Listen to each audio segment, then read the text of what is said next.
کہ جب کبھی کوئی وسوسہ، کوئی خیال، برا خیال، گناہ کا ارادہ، گناہ کی خواہش،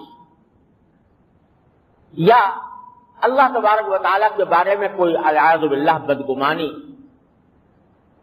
اس قسم کا کوئی وسوسہ پیدا ہو، تو اللہ تبارک و تعالیٰ نے یہ تلقین فرمائی ہے کہ بندے کو چاہیے کہ وہ اللہ تبارک و تعالیٰ کی پناہ مانگے کہ اللہ میں اس وسوسے کے شر سے آپ کی پناہ مانگوں۔ اس میں ہر قسم کا وسوسہ داخل ہے، اور جب اللہ تبارک و تعالیٰ نے یہ خود فرمایا ہے کہ میری پناہ مانگو، تو یقیناً جو بندہ اس پر عمل کرے گا تو اللہ تعالیٰ اس کو اپنی پناہ عطا فرمائے گا۔ یہ ممکن نہیں ہے کہ ایک کریم ذات کسی سے کہے کہ تم میری پناہ مانگو، اور جب وہ مانگے تو کہے بھاگ جاؤ، میں تمہیں پناہ نہیں دیتا۔ ایک معمولی شریف آدمی بھی یہ کام نہیں کر سکتا۔ اللہ تبارک و تعالیٰ کی ذات جو رحمان و رحیم ہے، وہ اس سے یہ ممکن نہیں ہے۔ اسی لیے حضرت حکیم الامت مولانا تھانوی رحمۃ اللہ نے فرمایا کہ قرآن کریم میں جو دعائیں بتائی گئی ہیں کہ یہ دعا مانگو، یہ دعا مانگو، ان دعاؤں کے رد ہونے کا امکان ہی نہیں، کیونکہ جب اللہ تعالیٰ خود فرما رہے قل رب اغفر وارحم وانت خیر الراحمین، مثلا قرآن کریم میں فرمایا، یہ کہو کیا میرے پروردگار مجھے بخش دے، مجھ پر رحم فرما، انت خیر الراحمین، تو بہترین رحم کرنے والا ہے۔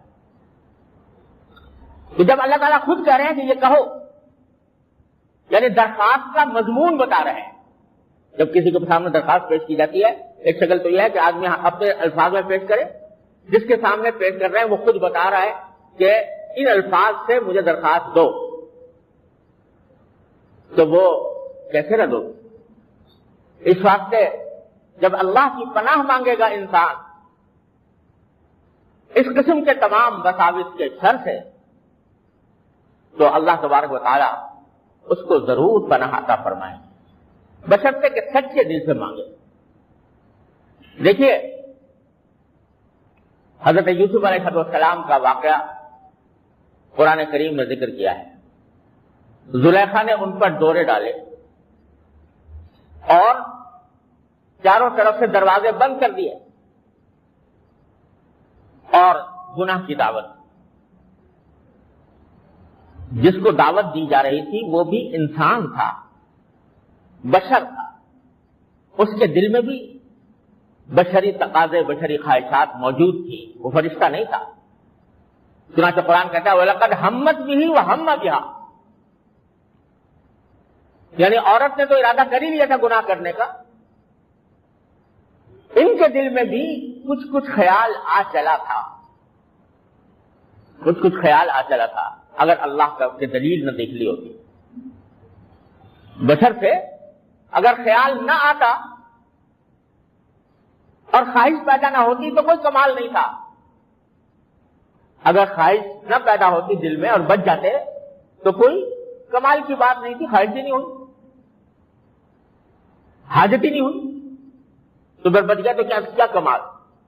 لیکن بھرپور جوانی ہے، بشری تقاضے پوری طرح موجود ہیں، قوت اور طاقت موجود ہے، اور دل میں خواہش پیدا بھی ہو رہی ہے، ہوئی ہے، لیکن اس کے بعد بچے، یہ ہے کمال، جو پیغمبروں کا کمال۔ تو کیا کیا؟ قرآن کریم کہتا ہے کہ دو کام کیے۔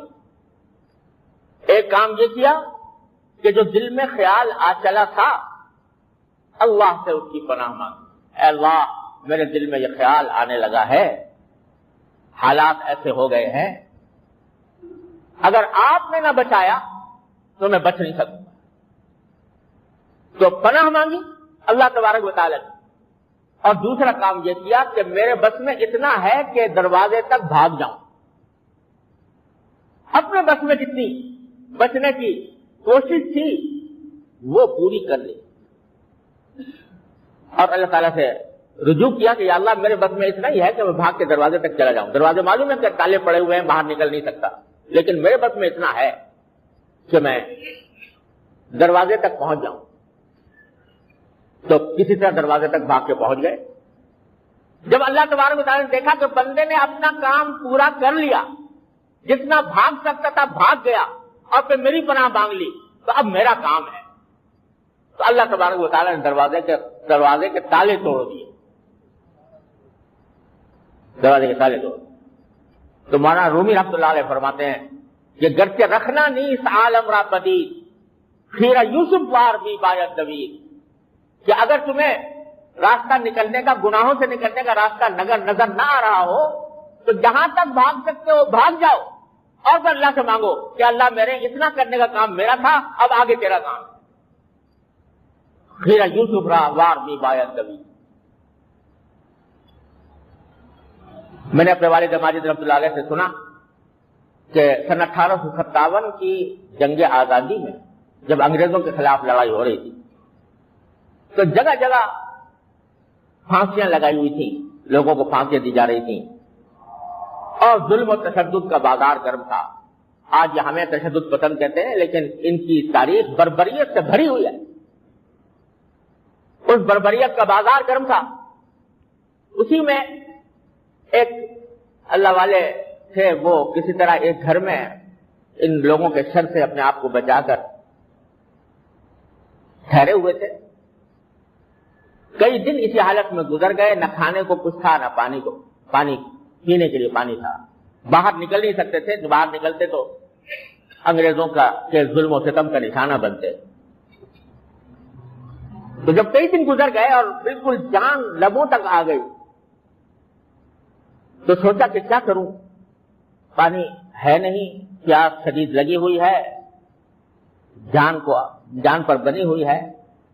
تو دل میں سوچا کہ میں جتنا میرے بس میں کام ہے وہ تو کر لوں, اور پھر اللہ سے مانگ. تو ایک پیالہ پڑا ہوا تھا پاس, اور کمزوری کی بھوک اور پیاس کی کمزوری سے چلنا ممکن نہیں تھا.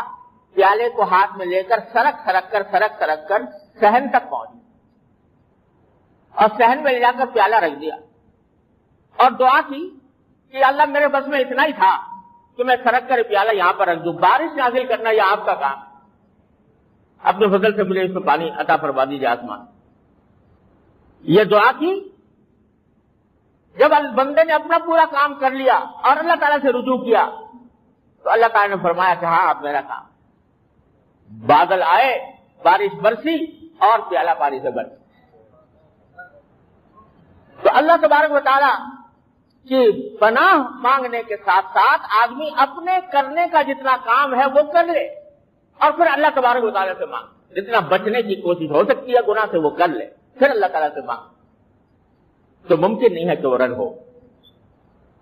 تو یہ سکھایا ہے اللہ تبارک و تعالیٰ نے اس صورت میں کہ اپنا کام کرو اور پھر میری پناہ مانگ. اور شیطان سے پناہ مانگو, نفس کے شر سے پناہ مانگو. کوئی برا ساتھی مل گیا ہے, وہ غلط راستے پر چلا رہا ہے, وہ بھی اس میں داخل ہے. وہ دلوں میں غلط باتیں ڈال رہا ہے, اس سے اپنے آپ کو بچانے کے لیے بھی میری پناہ مانگو. یا اللہ, حدیث میں رسول کریم صلی اللہ علیہ وسلم نے دعا مانگی کہ اللہ میں آپ کی پناہ مانگتا ہوں من صاحب السوء, برے ساتھی سے جس کی صحبت مجھے خراب کر دے, میں اس کی پناہ, آپ کی پناہ مانگتا ہوں.